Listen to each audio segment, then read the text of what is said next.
Is Funko really dying?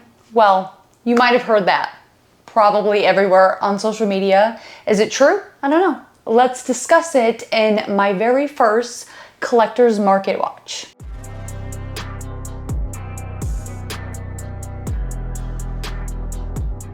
So it feels like for the past 6 months, everywhere I turn, it is Funko is dying, the sky is falling, and comparing it to a collectible that I refuse to name, an older collectible, but I did make a video on that right here if you guys would like to check that out. But a lot of people are saying Funko, and when they say Funko, they really mean Pops are dying, losing their value, just no bueno anymore. Is it true? Are they right? This question is a little bit harder than you may think. Okay, let's fast forward to early 2017. A girl walks in to this incredible, no longer there, establishment called Wild Bill's. And there were, I mean, it was nostalgia every way you turned. And then on one shelf, she sees a Chucky and Tiffany Funko Pop and a Freddy Krueger one. And they were all 10 bucks and she buys them.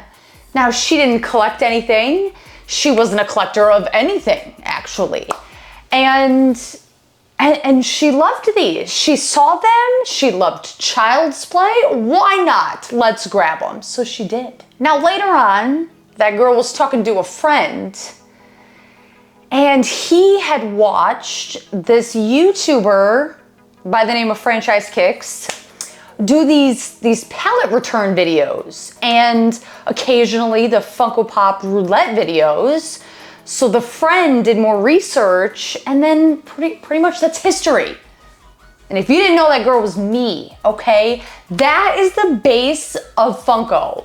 Not fanatics, not hardcore collectors, people who like things. You see the things, you say, that, I like that. Wow, that's really cool. Let me grab that. Why? Probably because it reminds you of something that you love. Most people would buy 1 or 2 pops, put them on their desk, in their car, whatever, and then never think anything about it. They don't know about reselling, people on YouTube, PPG, they don't know nothing.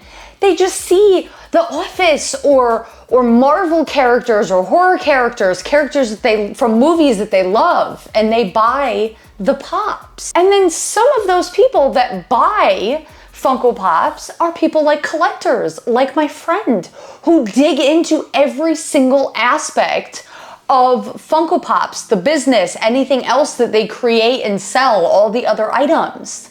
Now, for the people who are collectors by nature, they want more Funko Pops, so they seek them out. They join 1, maybe 20 Funko groups, and maybe they make their own, like we did. House of 1,000 Pops on Facebook. If you want to be surrounded by knowledgeable people and trustworthy people to buy or sell Funko Pops, check it out. So how does this relate to the original is Funko dying question?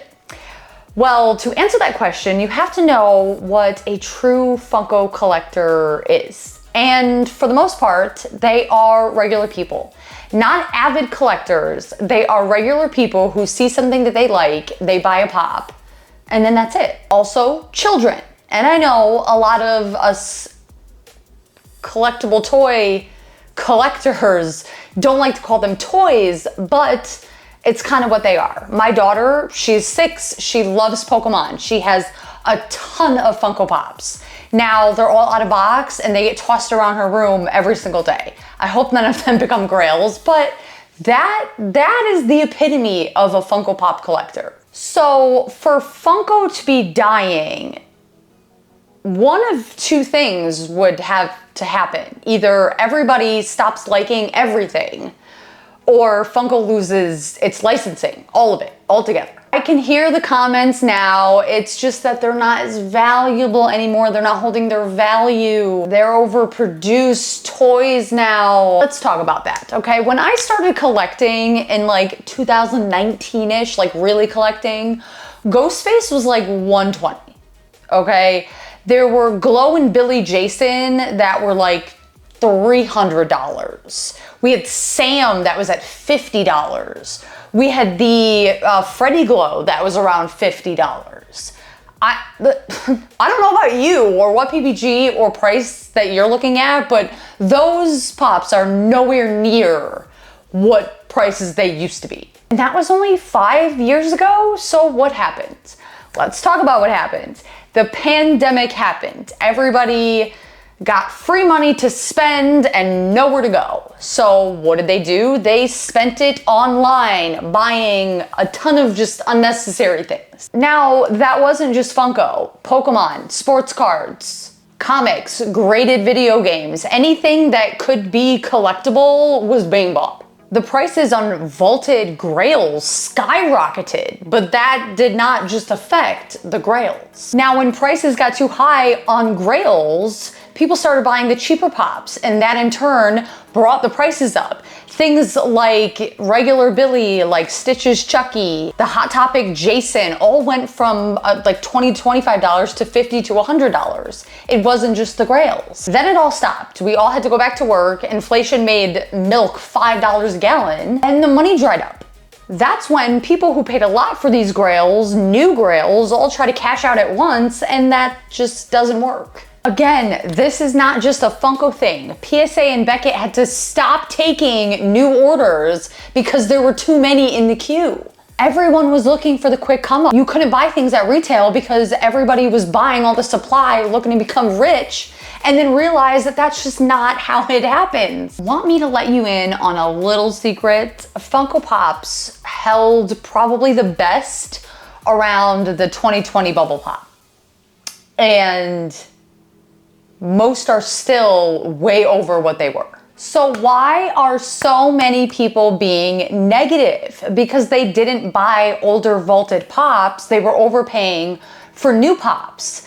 And see, Funko hasn't or has ever yet to remake a con exclusive from 2015. But they can and did restock the heck out of pops from 2019 and 20. Why? Why would Funko do that? Because they are a business, guys. They are a business. As much as Funko does love its collectors, they are still a business. And they don't make any money off of the grails that are sold on eBay. They saw people going crazy for things. And when they released the Hot Topic Jason and the Clockwork Orange, they sold out everywhere. So that made them and Hot Topic money. If you look at the majority of people who are getting out of collecting or saying that Funko is dying, a lot of them started collecting in around 2020 or so. And when they want to sell their collections, they're always full of all these store exclusives that were once selling for $100 and now are 20 bucks. And of course they're upset because they bought high and now they're trying to sell in a bear market. But I can tell you from experience that older vaulted pops sell just fine. Sure, they have lost some value, but they were overvalued for the past 2 years. Now that brings me to the third argument that I hear, that Funko is trash and worthless.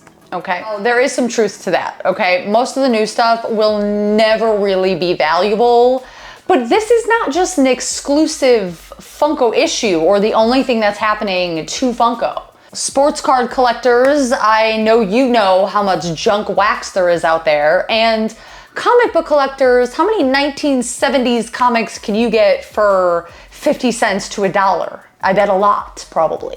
But even in 2023, which has to be the worst, most negative year for Funko, there are still expensive pops and they're only going up.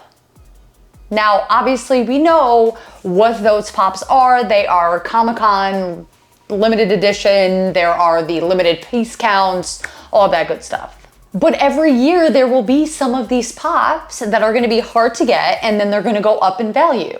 Most of the rest only buy if you like them. This should be easy to understand, but this is a question I see all the time.